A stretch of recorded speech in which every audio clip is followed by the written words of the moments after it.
Good day, welcome to kingwilliamruleseverything. We got a new phone, BLU G6. Got this off Amazon, $80, $90. I think it was $90 with tax and all that stuff. Not a bad price. It was on sale. I figured, why not? Any new phone. I have the BLU. This is the R2 Plus. Had this for a little over 2 years. Really great phone. It's been acting a little wonky lately. Actually, I had wiped it out, reset everything, and it's doing some weird screeching. So I got about 2.5 years out of this. I don't know if it's just me or something's going on. But, I mean, the battery works really well on this, lasts you through the day. It's just a really nice phone, but I think it was time for a new one. So I went with basically the same thing, just a little newer version, the G6. They have G9, was kind of like their high-end one. This is kind of like middle. They have some really low, really cheap $50, $60 ones. And this is kind of like mid-range, which is really, I think, a really good sweet spot.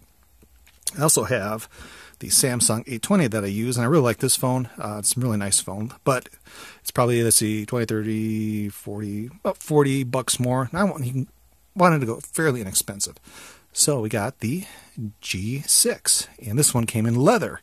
And it's not really leather, it's more of it's aluminum with the kind of a leather. Let's see if I can get this off of there.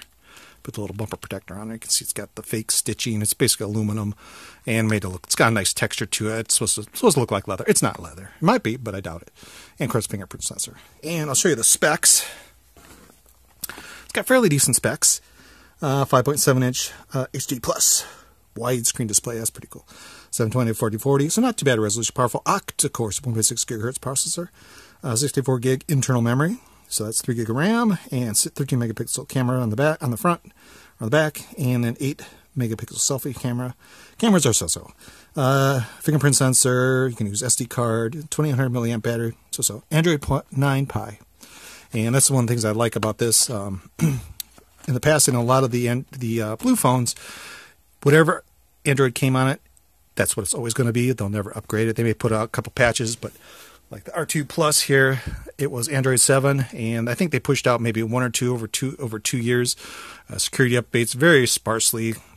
So if you're worried about security on some of the older ones, they weren't that good. But this one, I was amazed. As soon as I turned it on, there was like over a gig of upgrades for it. Downloaded all that stuff. Then it rebooted. Then it got the, I think like a January update. Then it got a May update. Then a couple days later, it got the May 5th update. So this is getting current updates on. So that's really cool. But if you're expecting this to ever go to Android 10, probably not going to happen. If you do worry about that, look on their BLU's website. And the phone that you're looking at, check it out because it'll say upgradable to Pi 10 or Android 10. If it doesn't say that, you're probably stuck at whatever version Android it is, and that's it. So there are some trade-offs with this. The box, you get the box, a bunch of stuff in the box, stickers and that. Let's see, I'll show you just really quick. Manual. Oh! The little headphones, I already took them out. I think there were a couple screen savers or screen protectors. Sticker, a thick screensaver, a thin screensaver, and a bunch of bags I already took things out of. I think I took out the cable, just a short little 3-foot cable. A nice little BLU branded power brick. I like them when they're nice and chunky, and this one's actually really heavy, although it is only 500 milliamps, but still that's fine. So it's not going to charge probably super fast, but it'll do a pretty good job. Like I said, I had this for about 2 weeks. Really love it. Let's see if we get it turned on. Fingerprint sensor works great. It's fairly quick. You can see there's apps I have not even launched. And you got all your apps. I put a bunch of apps on here already. Works great. Google Play works fine. You really can't go wrong with it. Got the YouTube. Of course, you got to have YouTube. Let's see. Let's check out my web. Let's see. Your channel. There you go. King William. There you go. My channel. And but like I said, I wanted to kind of go inexpensive. I think this one was like maybe $90 or so. It's about the same size. A little smaller, but it's the same size screen. This had some more bezel size on it. So I wanted a nice little, and it's actually, let's say, just a hair lighter. Maybe a hair lighter. Of course, it's a little smaller.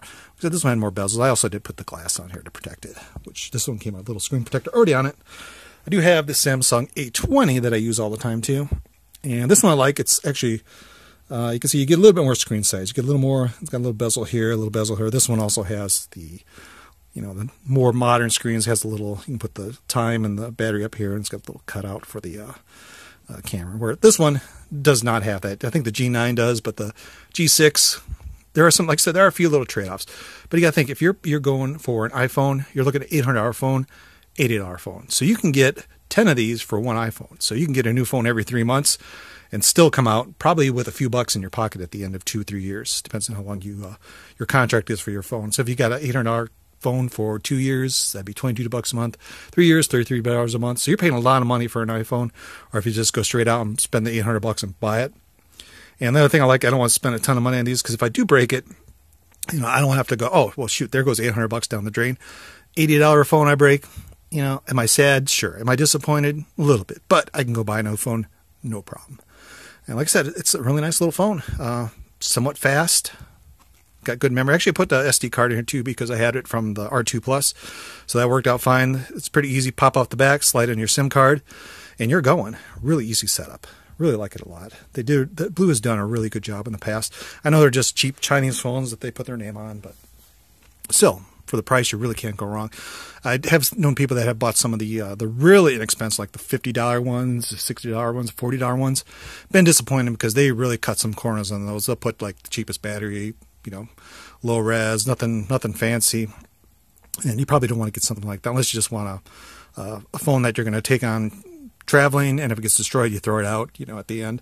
Not a big deal. But something like this, $80, $90, I think it's a really good price range. If you go like 120, 150, that's still not too bad. You can get actually a lot nicer phone than this, but you're paying a bit more. You're going to pay more. I was going to get a Galaxy A20 or an A50 and go with a little bit better. But like I said, just want to go inexpensive, and I really like it, especially the leather. Makes it pop when it sits on your desk. Hard to see here. You can kind of see it really nice and easy, so it sticks out a little bit, just doesn't blend in with black things on your desk. But anyway, that is the BLU G6. Really nice phone. I'll put a link on Amazon. You can take a look at it if you're interested, see some of the specs, some of the reviews. But really, really nice phone. Works really well, and like the fingerprint sensor works every time. Oh, now it's not going to work. It's because you're watching. There we go. But anyway, hope you guys enjoyed the video.